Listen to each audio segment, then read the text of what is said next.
Good evening, Crimson Tide Nation, and welcome to the 55th edition of Alabama Crimson Tide Live. All right, here on Alabama Boys College Football from yours truly, Jackson Johnson, my partners in crime, Coach Smook Hines, and Jeffrey Only Talk Sports, as we go over our takes on the latest news and notes. All right, here. And let me tell you something, folks, it's going to be a wild ride. How you doing tonight, gentlemen? Doing pretty great. good, man. Oh, man. Can you believe it's already Monday the 22nd? Like, good grief. Like, we're I off can't our... believe it's already Georgia week. I know, right? That bye week went a lot faster than people thought. Oh, It went man. by way faster. It felt like it just flew by. Oh, and it was due in part to some good games this weekend too. There was a lot of good matchups this weekend. College football has changed, man. The landscape of college football has come a lot. If you're a true fan of quality football, college football is the sport to watch right now because the talent spread is so wide. I mean, Memphis literally handling Arkansas, and that was a good game. It wasn't like, I mean, when you look at brands, you might be like, oh wow, Arkansas lost to Memphis, but when you look at the football that was played, it wasn't because Arkansas was trash. It's just you had two good teams, two quality teams out there duking it out, man. And one team made more plays than the other. Memphis did that thing, man. I like what I'm seeing in college football. Oh, man. I will say I'm feeling like Arkansas is like that one team that's losing close games. I don't know why, but it's just it's just going to be a daily habit. They should have won, but they had that fumble at the end. Mm-hmm. No doubt about that. And it was a really good game. And then you got results like Indiana beating Illinois 63-10. That's like, okay, how in the world that happened, right? Indiana, the worst program in the Power Four, knocking off a top 10 team by 53 points. Did you see the Auburn game? Oh, Football yeah. Auburn. I mean, oh my goodness, Auburn. Our rivals kind of got screwed a little bit, didn't they? Oh yeah, they're squawking. That's for They sure. were. I always find it funny. Here we go. And Coach is back. He is having some technical difficulties, but he's getting them fixed. No worries. Nebraska has the most close losses ever, though. Oh yeah. Oh man. I know Austin and I had a discussion about like what's happening with Nebraska, where it's like I think they could get over the hump with Matt Rule, but you know, that's another discussion for another day. But you know, gentlemen, it's never too early to do some shopping for the holidays, for Christmas, New Year's, all of it, all right here on Alabama The Voice College Football. We got the YouTube memberships of Alabama Voice College Football. For $2.99 a month, you can become a Crimson Faithful member, where you'll have loyalty badges next to your name in the comments and in the live chat, and you get custom emojis to use in the comments in the live chat, and you get member shout-outs, like our good buddy Zachary Wilges, for example, who's always coming in the chat, getting a shout-out, and he gets to use any emoji he wants to use. And for $4.99 a month, you can become a Saba Disciple, where you'll have priority reply to comments and access to a monthly hangout from yours truly, Jackson Johnson, Coach Smook, and Jeffrey Only Talk Sports, where we go over our takes on the latest news and notes every single day. And for $9.99 a month, you can become a Bear Bryant legend, where you can connect on social media with each of us and give out content requests of any kind, and neither rain nor sleet nor snow nor the miserable cold will put a stop to us from fulfilling your content requests, all right here on Alabama The Voice College Football. And did I say we were going to do some shopping? I know I'm going to do some shopping. Coach, you said you got a hat that's coming to your house, correct? That's correct, Jackson. Oh, man. I got to tell you. Oh, man. Where's the link? Come on. There it is. Jeffrey, you got to stop, Jeff. There you go, man. There you go. Oh, man. T-shirts, the hat. The sweatshirt. Oh, man. That's perfect for winter right there. The polo shirt. Well, it's getting too cold for that, good buddy. It's like, I don't think that hair is going to be enough to keep you warm. It's like, I don't know, man. I think I'll be all right. It don't get that bad down here. Sometimes it ain't that bad, though. Oh, man. Same where I'm at. It can be 65 degrees in January. It can. Man. Yeah.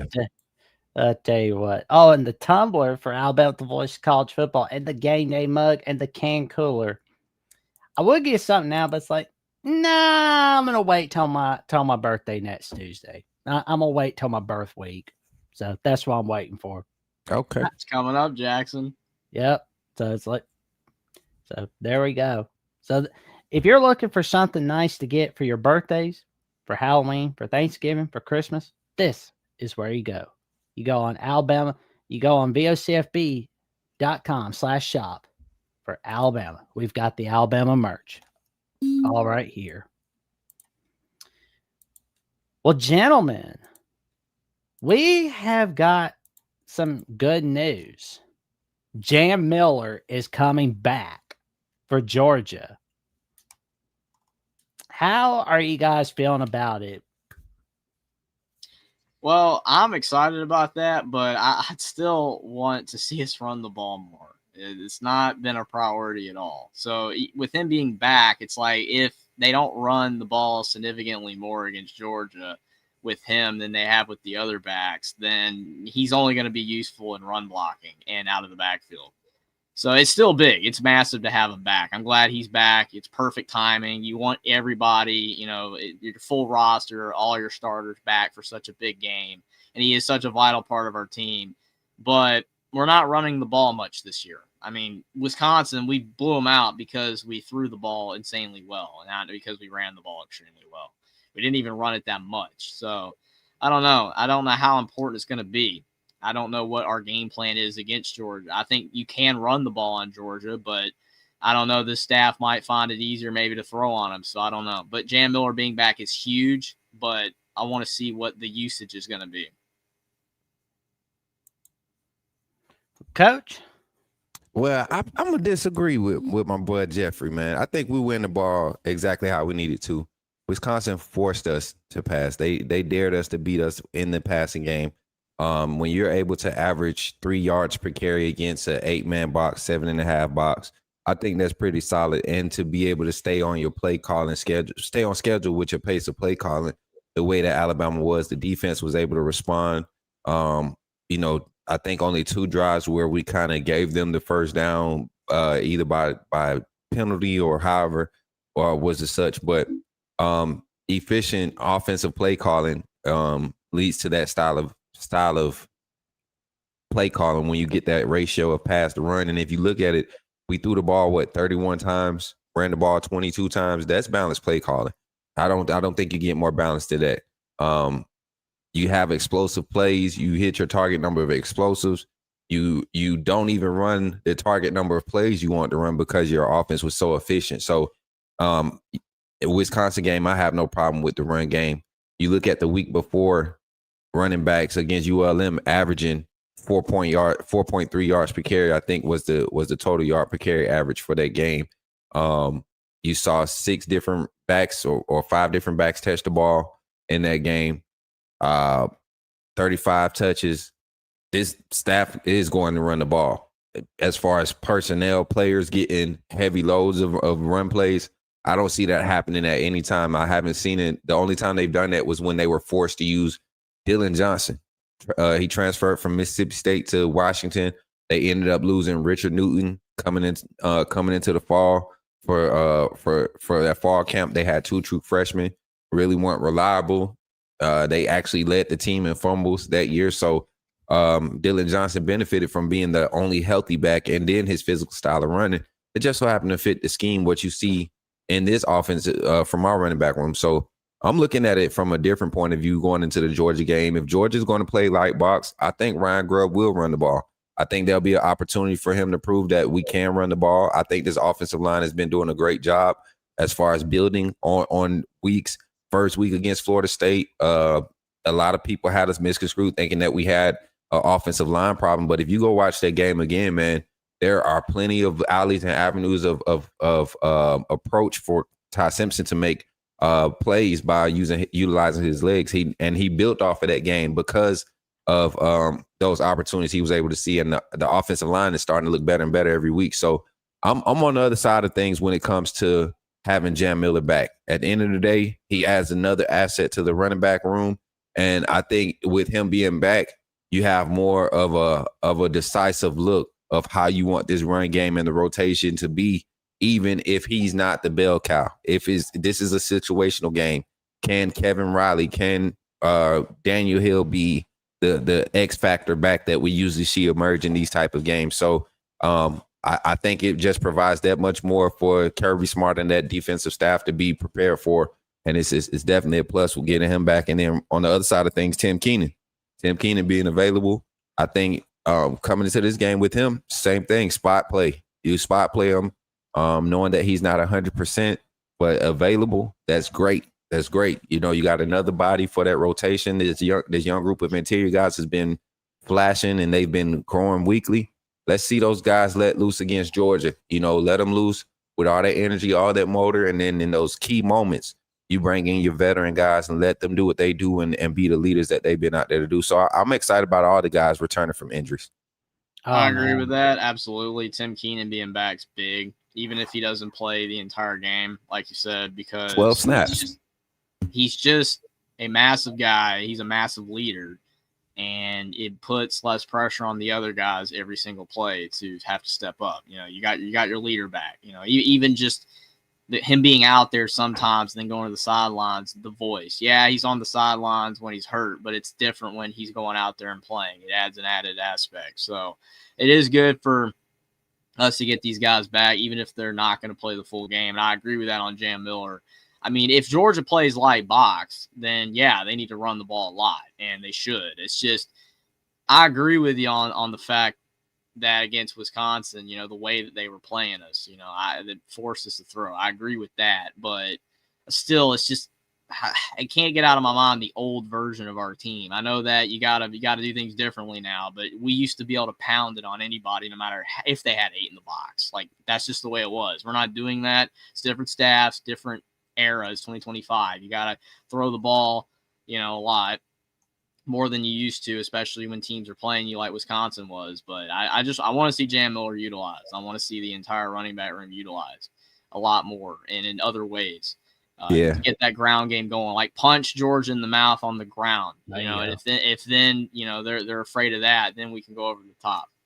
I love the way you expounded on that, because I don't want people to say like I don't think we have an explosive run game by any means. You know, and truth be told, if you were to ask what the style or the direction of this offense was to be, the identity of it is to be an explosive vertical passing scheme with a consistent run game. And the target number in this run game, if you can average 4.1 yards, 4.1 to 4.3 yards per carry in this offensive scheme, that's a super plus for Ryan Grubb, for Kalen DeBoer, even for Nick Sheridan last year. Games where we had explosive runs, we went to the pass early and often. And that's what you're seeing this year, because it's a scheme that's worked across time. It really helps. And I'm seeing it develop now. And I'm not a big fan of it. I'm just like you. I feel like there's points in times where the air should be taken out of the ball, and we should see our running backs utilized. We have 5, we have 6, or however many we have. Utilize them. But in this day and age, you have to be able to, you know, create momentum and keep it early. And the way you do it is keep the pressure on them. And this is not, like I said, I've been, you know, kind of beat up about saying this, but this is not an offensive scheme that's designed to be explosive. So when it is explosive, like we have seen it in the past, where there's the QB run game, the extension of the run game with the screens, the jet sweeps, when it is explosive, that's a bad sign for the opponent, because we're not looking for it to be explosive. We're just looking to see how you're going to play it. We're trying to get you in leverage, trying to get you see some tendencies when you see certain motions. And when we're able to get explosive runs off of that, that's a bad thing for you. And Georgia has been in some situations these last few games where if there was some intent behind the run game, even against Austin Peay, if there was some size on that offensive line for Austin Peay, Georgia would have had a lot more trouble containing that run game. So I don't see Alabama really. I could definitely see the competition back and forth. Georgia is going to be aggressive up front, but I think Kirby is so stuck in his ways that he's going to feel like he can contain the run game with a 4-man front. And he don't feel like he's going to have to crowd the line. I think at third and passing, he'll crowd the line a lot, you know, and to mix up pre-snap looks. But first and second down, I think he'll keep it basic. because he really truly believes his front, year in and year out, he feels like his front will be able to do the job to help out his back end, because that back end needs help. We'll talk about the secondary in a little bit, but having guys like you said, having guys like Jam Miller, you have to account for the run game. You have to. You know how explosive he is. He's hurt you all 3 years that he's had an opportunity to impact the Alabama-Georgia game. He has hurt you. Jam Miller has hurt you. So I think that's one thing, having him back, you gotta prepare for it. Everybody remembers the wheel routes. You know, Jam has killed them with the wheel routes out the backfield for 2 years now. It's about to be 3 years, you know. So I think it's huge. And then, like you said, Tim Keenan, the leadership on the field is definitely going to be impactful, more so than it is with him being on the sideline. And I just got to give a shout out real quick. As you all know, we dual stream the primetime, the Alabama Crimson Tide live show every Monday here on Alabama at the Voice of College Football and on the Coach Smoot Network. So shout out to the 22 viewers over there. Please drop a like. And while you're there, make sure you come over to the Alabama at the Voice of College Football and subscribe over here to our channel. We're on our way to 5K. Everybody's, listen, we're growing. We're growing because of you all. Continue to share and show the love. And thank you, Cool Man Jack, for becoming a member of the AAA family and supporting both sides of this family, man. We appreciate you. Thank you. But yeah, guys, like I was saying, both guys being back, huge for Bama. And I'm not necessarily from a standpoint where I think they come back and Tim Keenan needs to play 60 snaps. I don't even think a healthy Tim Keenan needs 60 snaps. The way this defense has been playing and the speed and the motor that they play with, I think situational Tim Keenan is going to be a first-round draft pick, late second-round draft pick, early third-round draft pick. I really do. Situational Tim Keenan puts him in situations where he's not chasing a lot. He's really wrecking. When he's able to wreck, that's when he's effective, because then he's wrecking and getting to the ball. I like Tim Keenan in those situations. I don't like pass rush Tim Keenan. There you go. I mean, like Tim Keenan coming back, that's huge. But, you know, like London Simmons has stepped up in a huge way on defense while Keenan was out. Like, I love watching some London Simmons. That is for sure. We definitely have an interior push, and I know it's been Wisconsin and ULM, but go back to the Florida State film. Go look at a lot of times when I think it was maybe one or two plays, one for sure, where Tommy Castellanos, him climbing that pocket was due to London Simmons collapsing the left guard and the center. They both had to collapse on London Simmons, and he really split them.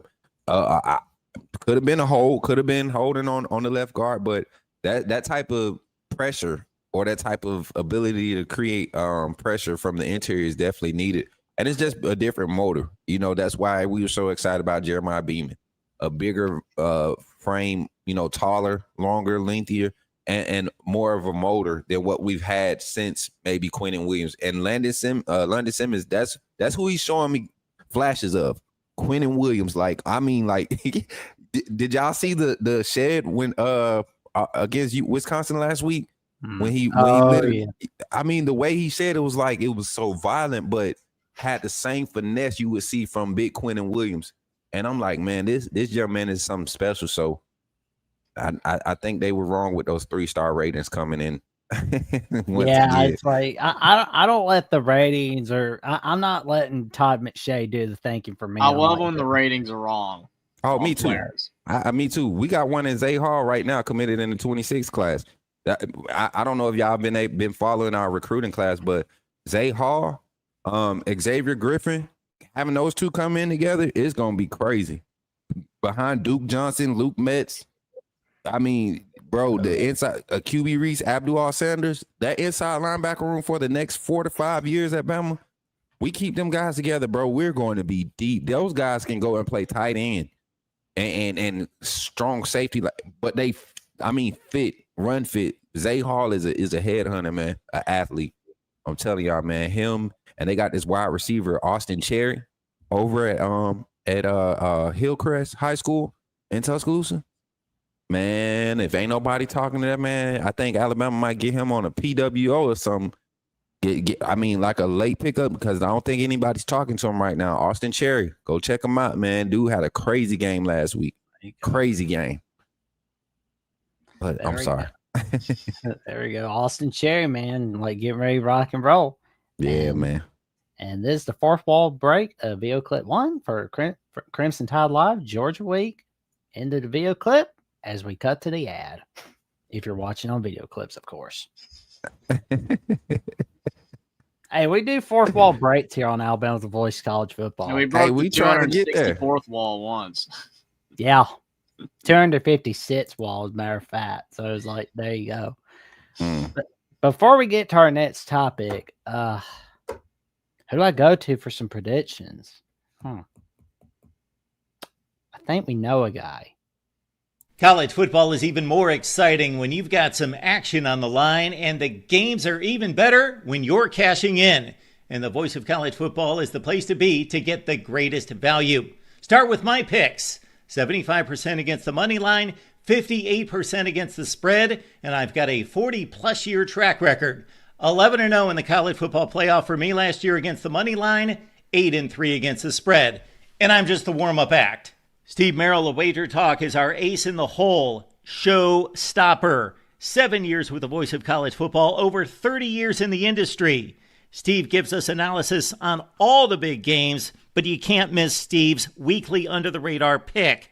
28-12 against the spread the last 3 years. You also get picks from some of our top analysts here at the Voice of College Football, including Corey Bratta, Matt Zemek, and Steve Dace. Check out those numbers. Become a YouTube or Patreon member for just $99 per month. Go to the main channel on YouTube, click join, and then select a betting tier. Do the same thing on Patreon. Make 2025 a winner now. There we go. That's why you go to Mark Rogers, Steve Dace, Matt Zemek, and Corey Bratta for the top picks in the world of college football. Me personally, I'm going to Mark Rogers on the picks, but that's just me now. Hey, I've been having some good luck on prize picks this season, man. I ain't gonna lie. I've been on the college football picking these over and unders. Oh my God. I might have to start me a little group chat or something, start charging folks for my picks. I'd be mad. I'll be able to pay child support next month. I'm gonna pay. Let me stop. There you go, man. Let me stop, man. But nah, man, what's the next topic, Jackson? I'm hyped about this week. You know, this Georgia week, it's a lot of fans that have been talking a lot of smack. And Georgia fans, I don't think they've been watching their team. And then on the other side of it, I think some Bama fans have been watching too much of Georgia and not enough of Bama. So it's gonna be a funny weekend after this game clock hits 0 and the final score is posted. It's gonna be a funny weekend for the next 48 to 72 hours. So I'm excited about it. Well, we've got the week 5 rankings, and in the AP poll, we're 17th in the nation. In the coaches poll, we're 16th. But we're not ranked at all in the Mark Rogers top 25 that actually makes sense, unfortunately. But I always say, don't throw the baby out with the bathwater. I know why we're not ranked in his top 25. Like I've said before, Mark Rogers does his top 25 completely different from every other ranking. He does it by what you've done. And what we've done so far is not really top 25 worthy. Obviously, if we beat Georgia, Mark Rogers will bump us way up. His top 25, it actually makes sense. For right now, though, we got to be patient. We have to be patient to earn that spot. Definitely, the AP has us in a good place because if we win, we're going to move up big time. We're going to probably be back close to the top 10, if not in the top 10. So, man, listen, 17 beating 5, you're definitely top 10. You going at least number 8. Your only loss is to another currently ranked opponent. Florida State stay undefeated. They're going to be in the top 5. They don't. Does Florida State see Miami regular season? I don't think they see Miami regular season. They do. Yeah, they see them on October 4th. October 4th? Man, that's going to be one to shape out. Florida State mess around, go and win that one. That helps us throughout the rest of the season. Because I feel like that could happen. Like that game. How much you want to bet you see a wide left or a wide right in that game? Like that's something you're going to see. Probably. Oh man, like that. There's always some version of wide right, but this time it would be Kirk Herbstreit and the puppy dog watching that. Yeah. The dog will be happy either way as long as he gets his treat. But Man, listen, I'm really on to the matchup rankings because I think the last time I want to say 2008 we came into Georgia ranked number like 12, number 11 or number we 12. were 8th, I believe, and Georgia was number 3. But that was because like Georgia, they had Arizona State week 4, and they had a few crappy opponents. I believe it was an FCS game. I think they had Georgia Southern. Then they played Central Michigan week 2. Then they had that bye week. Then they went to Arizona State where no Sean Marino did his little dive for the touchdown. It was like all over College Game Day that Yeah. year. But Yeah. blackout for a knockout. Like Yeah, that was I remember being in college watching that game, man. like you really want to try that again, Georgia? Like going for the black uniforms? Like trying it out. Did they announce that they're going to be wearing black uniforms? Oh, I heard some crap where somebody was saying that. I'm like, you really want to try that again? I got bro in my chat. I got a Georgia fan in my chat real quick before we go to the next topic. He said, "Yeah, I've heard that before. 5 losses in 4 seasons. Nobody has had a better record over the." Okay, anyways, bro, are y'all wearing the Georgia? Are y'all wearing the blackout jerseys? Do you know? Oh. I need to find out. We need to find out. We need to get an official report on that because if that's the case, I think Kalen DeBoer is gonna wear the black Alabama hoodie. You know, when he come out in that black hoodie, that mean he's not so tough. He's not so tough. Hey, Kalen DeBoer come out in that black Bama gear. You know, he ready. Oh, He ready. Well, Coach Jeffrey, there was one stat that I saw on CFB Home on Twitter the other day, and it's the fact that Georgia has the longest active home game winning streak with 34 straight victories. We got a chance to make some history, gents. Yeah, it's gonna take a A+ effort though.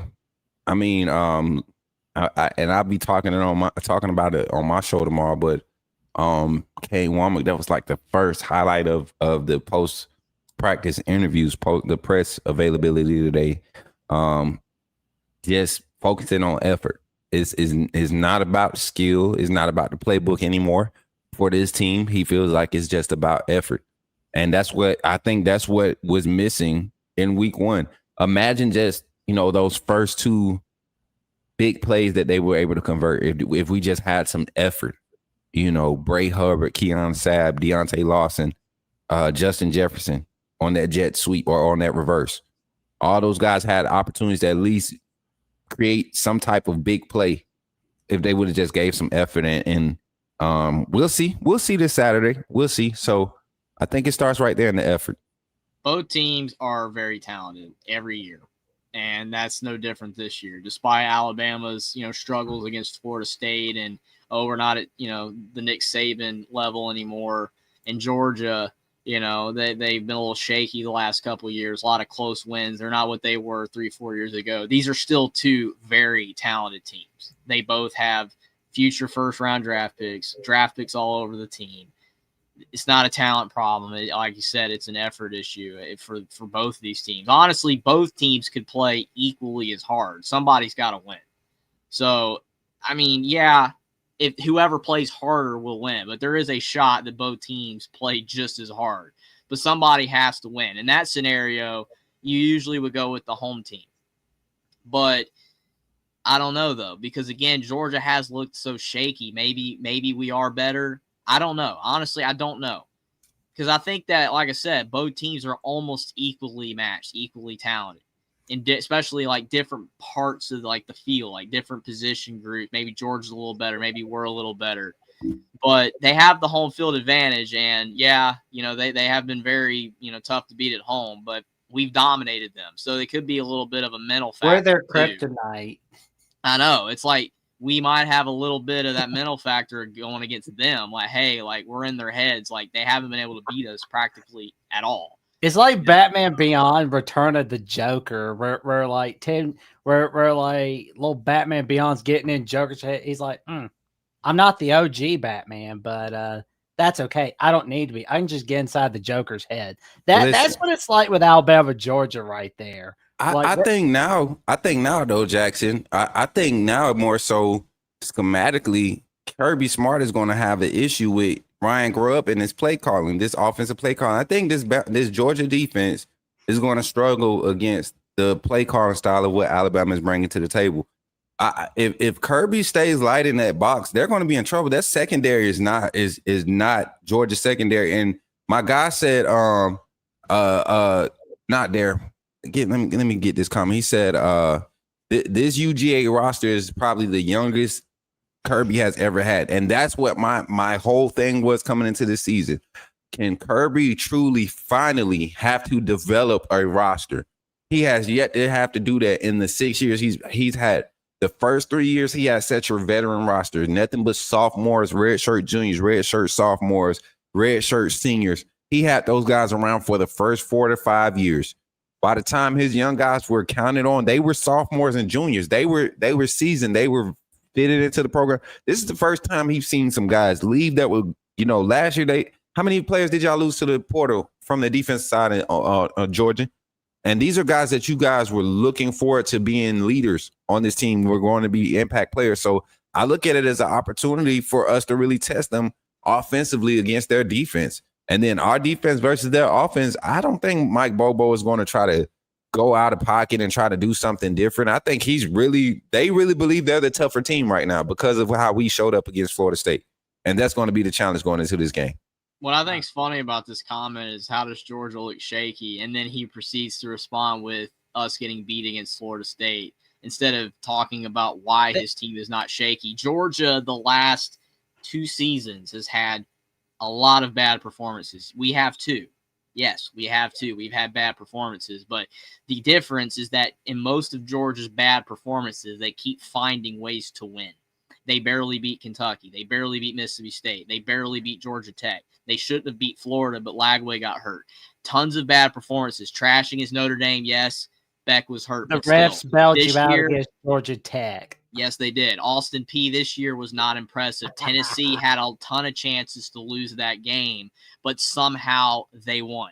Somehow Tennessee blew that game, and that's exactly what happened. So when I look at even week 1 against Marshall, bro, like they did not start separating in the game, and even on offense, their offense wasn't just moving fluently against Marshall. Their offensive line is struggling. If our D line was to start to get some hype, it will be because of the showing in this game coming up. He's not seeing it because he's a fan and they keep winning. That's what I'm saying. What the point I was trying to get to is that because Georgia keeps winning all of these close games, it's making their fans think that they're still elite, and they're not right now. They're not an elite team right now, but they keep winning. They keep finding ways to win. And that might happen this weekend. We don't know, but that's the thing with Georgia. They're not looking as good as they did 3 years ago. They're not even close to that level. But as long as they keep winning these close games against mediocre opponents, and I almost want to throw Tennessee as a mediocre opponent. They're not mediocre, but Tennessee is actually a solid team this year. They're good, but still, Tennessee, if Georgia was what they used to be, they would have won that game a lot easier. Tennessee is basically the Penn State of the SEC. Like they're kind of where they're at. Well, here's why I compare Tennessee to Penn State. Penn State comes up short against Ohio State. Tennessee always comes up short against Georgia.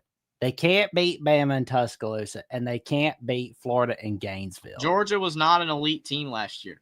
They were not an elite team last year. They had a lot of bad performances. Those 2 Texas games is the only reason why people thought I understand. Listen, I understand you want to go back and forth with them. I just usually solve it with this. If you're so elite and you're the new kings of college, the SEC and all that stuff, why haven't y'all they would be after Saban retired, but they haven't taken the reins. They have yet to beat Bama. Like the one chance you had where you could have really just put your foot on our neck and said, we really run it like we did, y'all. We came to Athens in 2008 and stamped our place in the SEC. We did it to Florida. We did it to everybody, LSU. And Saban, and we stamped ourselves. Y'all have yet to do that to Bama. So until that, I mean, if you do it at home this weekend, you should protect home field. It's expected. If you don't, oh my God, y'all in trouble. Y'all in even more trouble. But let's get off the fan talk. Let's get to the realistic, the stats and everything. Matchup wise, like you were saying, Jackson. I mean, Jeffrey.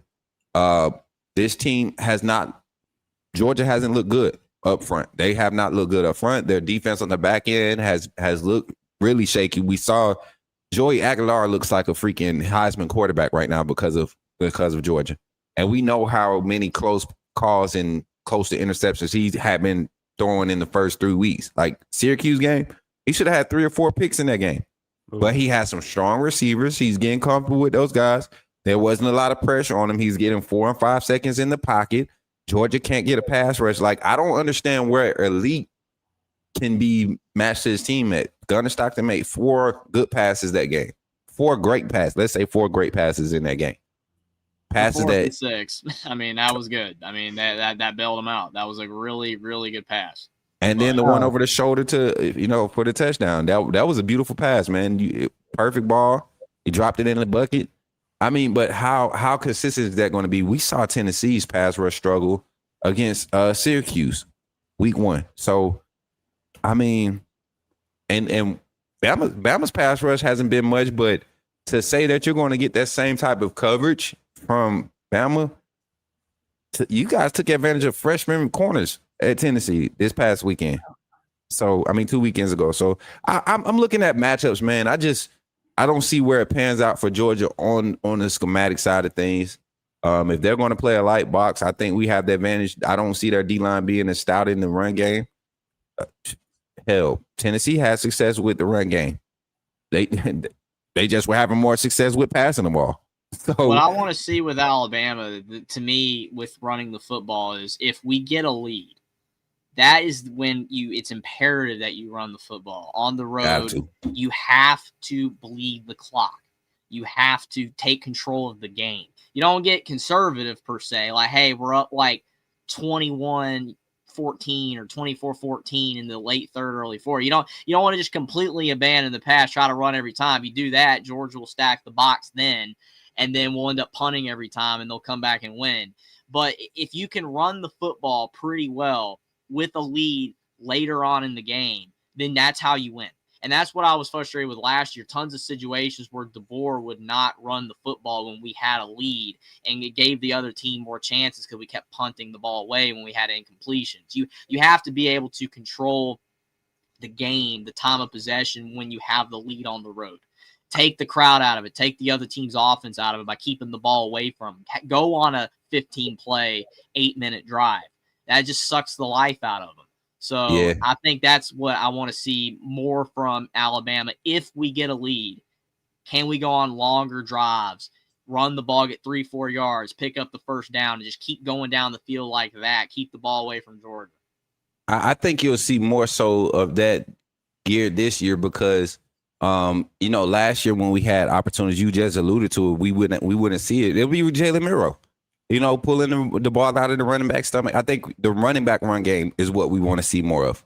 Not necessarily the quarterback run game, but effective running back run game, zone scheme, man-on-man blocking type of things where you could kind of lean on. Get that, like you said, get that play clock down to 8 seconds before you get under the center or you get in place to snap it and get clean snaps, get clean pushes. So, but I'm looking at the stats from Georgia-Tennessee game last week, and They're excited about having to put up 500 total yards of offense. But let's look at how that offense had to come. Your defense struggled to a point where they had given up 300 plus yards of total offense in the first half. Do you think that you're going to be able to keep up with the Alabama offense in the first half? This is an Alabama offense that in the past 2 weeks has put up 130. How many points? Is it 132, 135? I forget. You got 100 something points in the last 2 weeks. All right?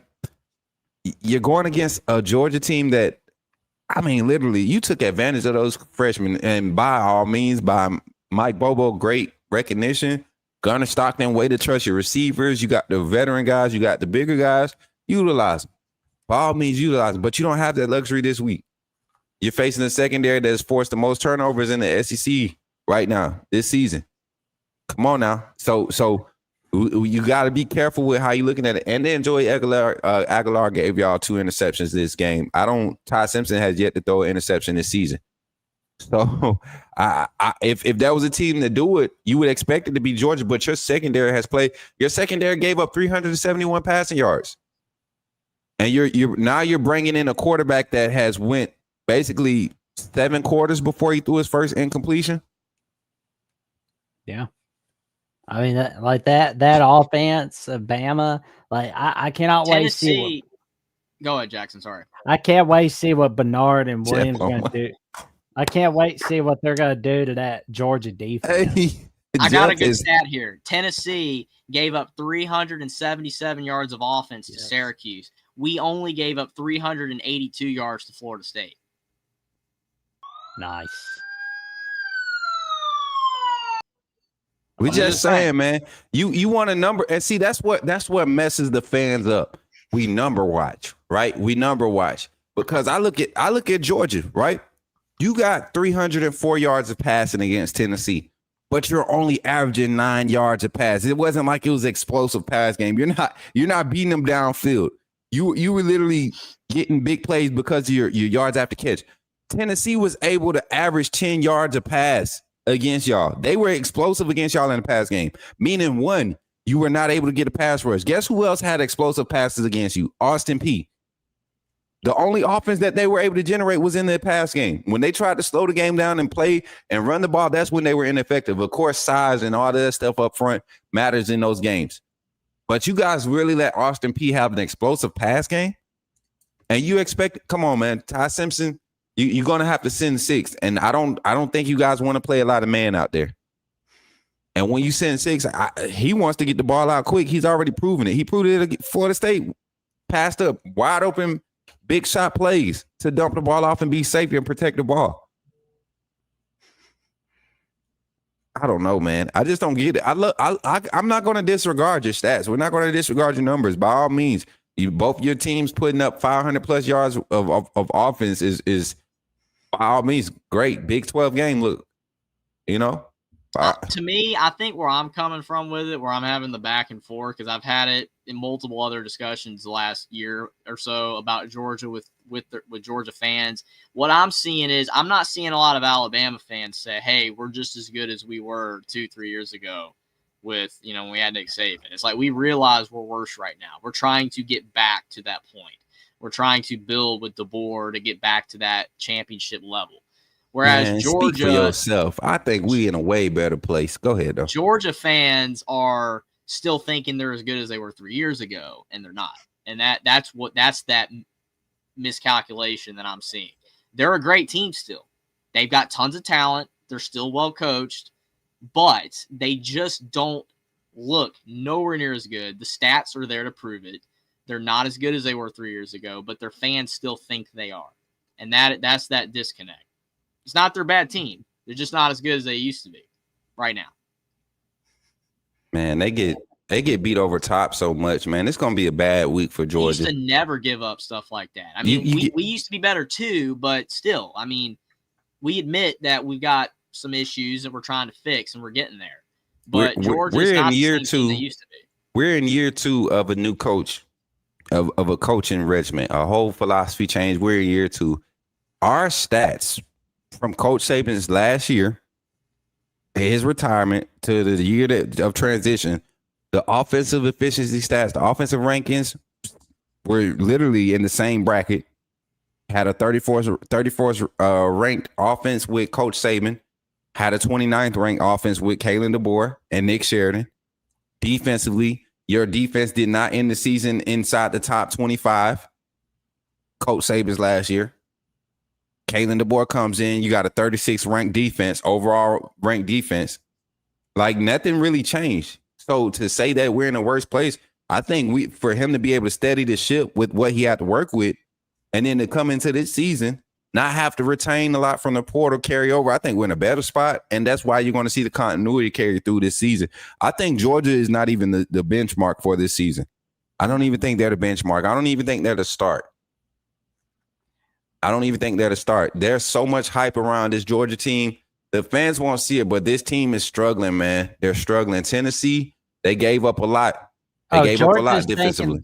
They're thinking they're lucky stars. They're not playing Oklahoma at the moment. Well, right now, Georgia's favored by 2.5. So, I mean, theoretically, that's less than the home spread because usually you gain three or so, points or not whatever with the spread. And, Georgia being favored by 2.5, they're technically giving us a half of an extra point there, which is shocking because we are only ranked 17th and they're 5th.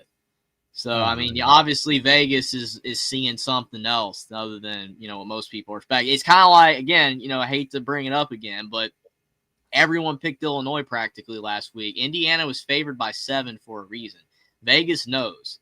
Vegas knows. I mean, Georgia's favored, but they're not favored by 7. They're not favored by 10. They're favored by 2.5. And, yeah, that's a pretty good sign for Alabama, honestly. That's a really good sign that it's essentially a pick'em game. It's 50-50. There you go, man. I mean, it's going to be interesting seeing what's going to happen on Saturday. But, I mean, if we were at home against Georgia, we'd be favored by more than 2.5 probably. Yeah. I think Dylan Durham agrees with you, good buddy, because, I mean, it's like that 2.5 is because they're at home. It'd be same way with us for sure. But I just know for sure we're going to be up for another exciting game for Alabama. I can't wait. It's going to be great. I mean, if we don't win, kudos to Georgia. But, I mean, I agree with Coach Smook that, I mean, a lot of the statistical numbers and position, battles, we look like we're favored in a lot of those. It just kind of looks that way. I mean, the Florida State game was rough, but we've looked a lot better since then. I mean, because it was like, and I know like that loss to Florida State was bad, but it was a good thing too. You could look at it. It was a blessing in disguise because it was like you look at like 08 Florida, lose to the Ole Miss, blessing in disguise. 1983 Miami, lose to Florida week 1, blessing in disguise. Ohio State losing to Virginia Tech. Week 2, 2014, the crappiest week in the history of the Big Ten. Blessing in disguise. Rest in peace, Virginia Tech. After that game, oh God, they're a nightmare. Like that place is a dung heap these days. Like Plattsburgh is disastrous.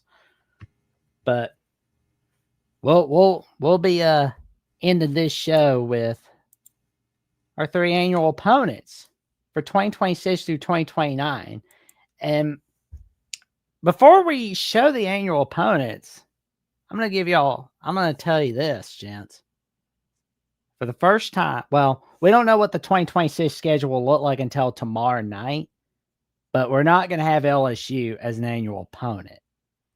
How are you gentlemen feeling about that? And we'll start with Coach, and then we'll go with Jeffrey. Not liking it, man.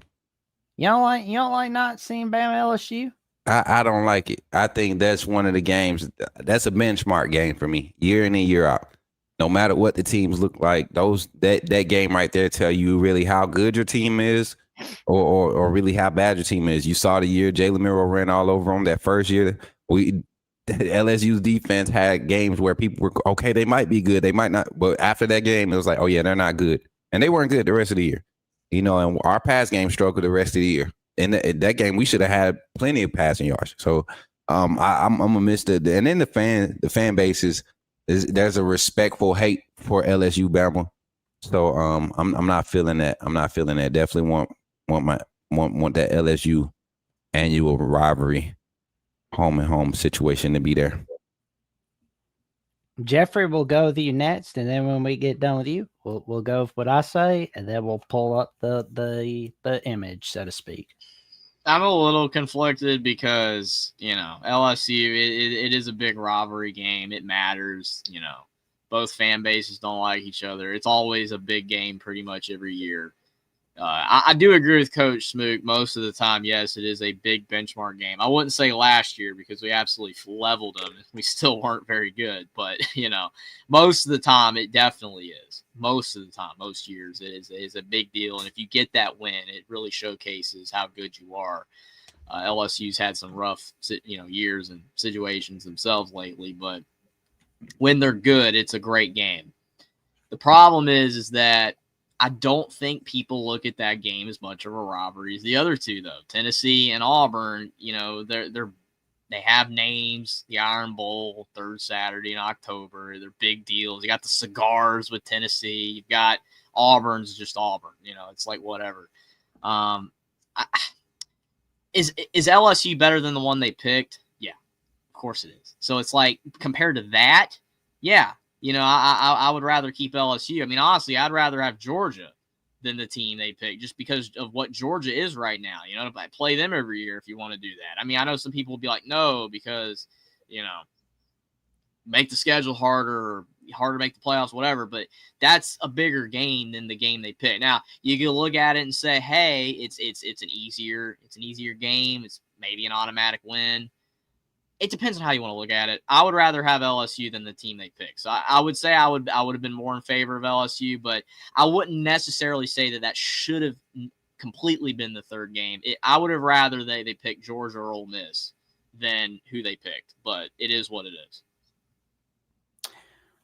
Well, I'll tell you this. I looked at Alabama LSU prior to Nick Saban coaching at Alabama and LSU. Mm-hmm. I mean, the only historical game people could really find for that one was like 1979. Nick Saban made it a robbery. Yeah, because I was like, I remember looking back at the Keith Jackson Alabama National Television where he talked about how he and the ABC crew tried getting Alabama LSU to 2:30, and Charles McClendon sitting there going, "No, we want it at nighttime." But no match. The rainy weather basically made it a 3-0 victory for Alabama.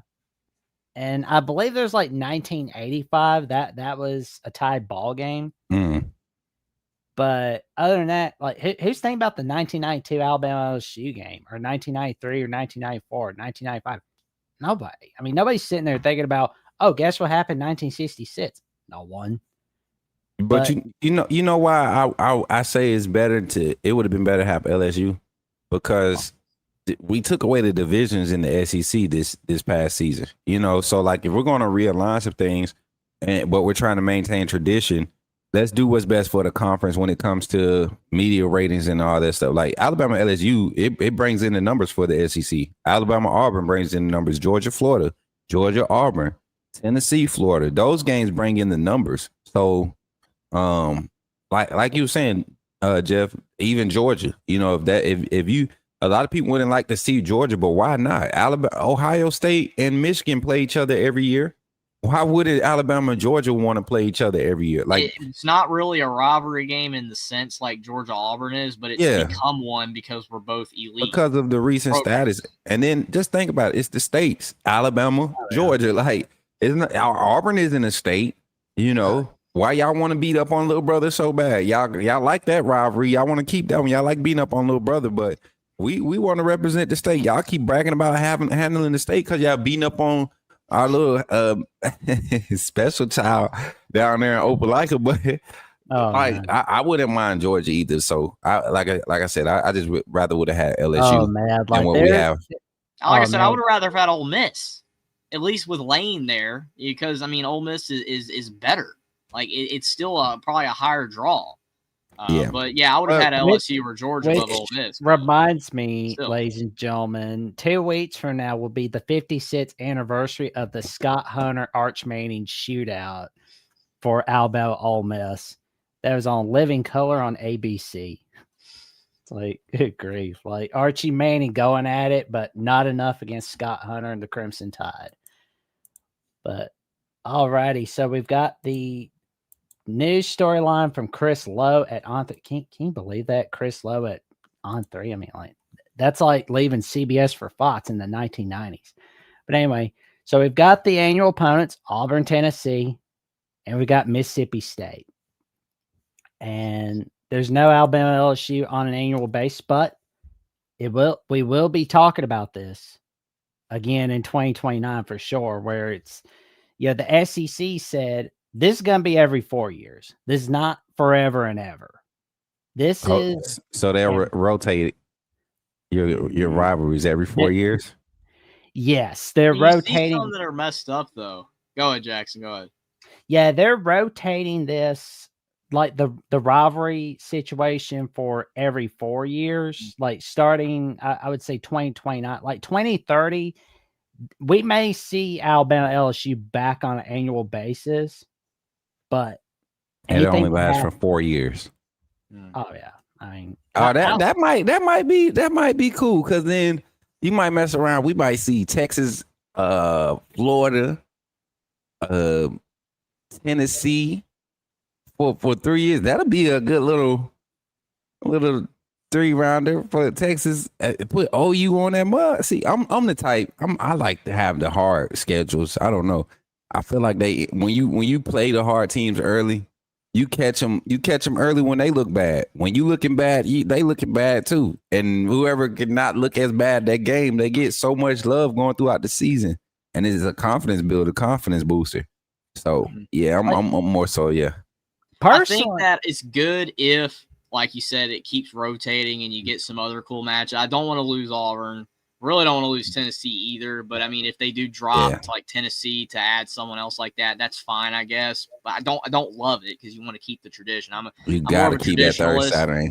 Like Jackson, I'm more of a traditionalist. I like the old rivalries, even though Civil War's dead, dude. It's dead. But still, I like them. yeah. But you still gotta think too, Jeff. This is just your guaranteed 3 conference opponents for 4 years. That's basically what it is. Like, so that doesn't mean Tennessee won't be on the schedule anymore. You get. I think third Saturday in October is definitely never going to get moved. I don't see. I think the only year that it wasn't third Saturday was COVID year. I believe in the Civil War year, wherever war was going on. But that's fair. That's fair. But I mean, you look at Florida, like you see, like Kentucky. It's like, okay, Florida, Tennessee's better, but it's like, okay. But I mean, I guess you got to balance it out. Like certain good teams got to play bad teams. And I mean, like Mississippi State, they get Arkansas, Vanderbilt. So it's like that's 2 winnable games, right? I mean, they got to find somebody for these teams to play since they're doing it this way. Yeah, I agree with you that you still could get Tennessee, even if they take Tennessee off. You still could get them. They still could schedule them, but it's just interesting. It's just the dynamics are different now that they're doing it this way. Instead of it just being guaranteed, now money. It's all money for sure. Everything's money. Money. Yes, sir. There you go. Like Mr. Krabs chasing all those coins. But yeah, for the third game, I was like, I don't care if they have like LSU, if they have Mississippi State or Ole Miss, just as long as we have Auburn, Tennessee. Like those are the 2 games that are important to me. Because like Tennessee, Auburn, so many memories on both those games. Alabama LSU is a fun game and all, but it's just like before Saban was at both schools, nobody really talked about it as much. They talked about it as a great conference game, but that's how you build rivalries, though, is through connections and through stuff like that. Though. When you think about these old rivalries, they were established because of things 100 years ago. So, I mean, 100 years from now, Alabama LSU could be, if it's continued to be played. Alabama Georgia is significant now. Because Alabama, Georgia, the stuff can change. I mean, I agree with you, Jackson, on that because Alabama LSU is not as significant as other games, but like Saban having that connection made it a game. It created it, So same thing with Alabama and Kentucky. Yeah, same thing with Alabama and Kentucky for a span. Like the fact that Bear Bryant had been at both programs, like that was a rivalry, for some. So, and it was talked about so much. So, like you rivalries never stop, No. And they may change, names may change on them, but I think the whole reason you have a rivalry is because there has been some history established. There's been some back and forth, and that's what you've been seeing with Alabama, Georgia. I talked about that on my show this morning, and I had to clarify, like, this isn't a traditional rivalry, but this is a rivalry. You're talking about 2 of the best teams over the past 10 years in the SEC. Representation of the SEC between Alabama and Georgia, I think, is 7 out of the last 10 years has been Alabama or Georgia. Or no, 8 out of the last 10 years has been Alabama or Georgia representing the SEC. So kind of a crazy spot to be in and not consider it a rivalry. So I think we're in a good spot with how they're doing it. If it's going to be every 4 years, they're dropping that extra, rotating that one team, or however they do it. I think it'll be interesting. It'll be good for college football. But well, gentlemen, I was gonna say, like, you did mention an excellent point about Georgia being a great historic game as well, because it was like, again, you not only got Saban and Kirby Smart going at it, and you got, it's funny. Like I look back at some of these classic games, like the Britney Spears comment from Mike Patrick in 2007 before Matthew Stafford's done the game winner. And then you got like 1965 where Georgia upsets Bama. But today, you know what today is, gentlemen? What's that? The 63rd anniversary of Joe Namath's debut against the Georgia Bulldogs in all of college football, where we shut out those Bulldogs to start off the 1962 season. Jeffrey, how you feeling about that, man? Oh, that's cool. That's really cool. Some young man from Beaver Falls, Pennsylvania, is putting those Bulldogs in their place. They beat Georgia so bad that the camera went from black and white to brown and white. Like it was that bad, like for Georgia Bulldogs. Especially that little slow motion run in the third quarter. One of our guys is like going for that first down. He's like slow motion, doing a little run. They just running fast, first down. There was a ballroom blitz that night. Oh man, and I swear you, like if you look back on that video where you hear like Bear Bryant talking, he sounded like a 30-year-old man, like before like he sounded like a 60-year-old. I tell you what, and he's like what? He's like 49 or something. Like good grief. Oh man. Well, gentlemen, what have you got going on this week? Man. I got the call-in show tonight, 8 p.m. Central Standard Time on the Coach Smoot Network. Tap in over there. We got supposed to have some Georgia fans pulling up, getting on the phone lines, but would love to hear the voices of the Alabama fan base live, 8 p.m. Central Standard Time. We're going to get real nice and heated over there, man. I think it's going to be a fun time. And then again tomorrow morning, we'll be live at 11 doing a check-in. With special guests. We'll be announcing it tomorrow, so be on the lookout for all that. Got a full week of content planned out. We'll be back here tomorrow evening 6:30, right, Jackson? 6 p.m. is prime time live, Okay. 7 p.m. Eastern time, Tuesday. And don't worry, ladies and gentlemen. You will see the Georgia guys with us, I promise you. You're going to see Bo Underwood come back, and this time he's bringing his buddy Matt Green. We're going to be talking some Bulldogs Bama action. Don't you worry. It's going to be good right tomorrow. There.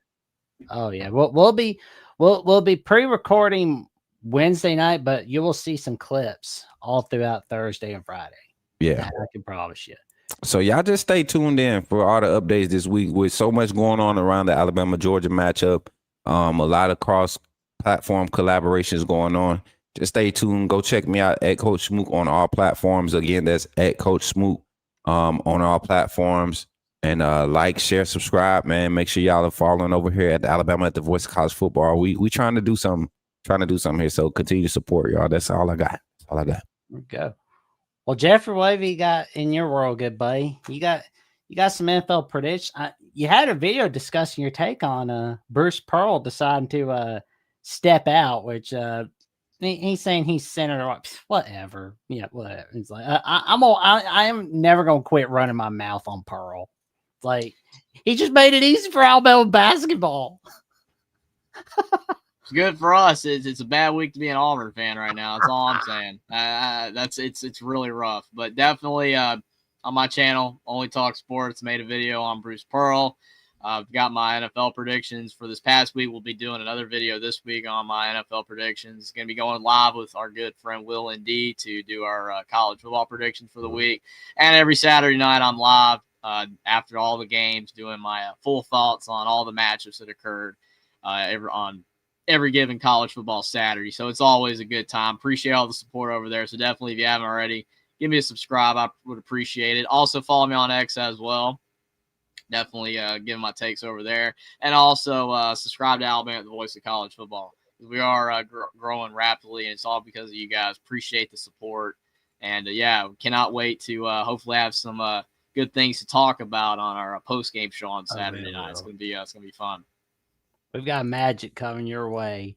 And of course, you can check me out on Jackson Johnson 979, where I've got some episodes of the Jackson coming down the pike. I've got an episode with Sonny Verma coming your way. Is he going to be venting about the Illini, or is he going to be celebrating the Illini after the battle against USC? Tune in to find out. And of course, I've got some pits analysis and final whistle with Sports Talk with Austin and more content from there.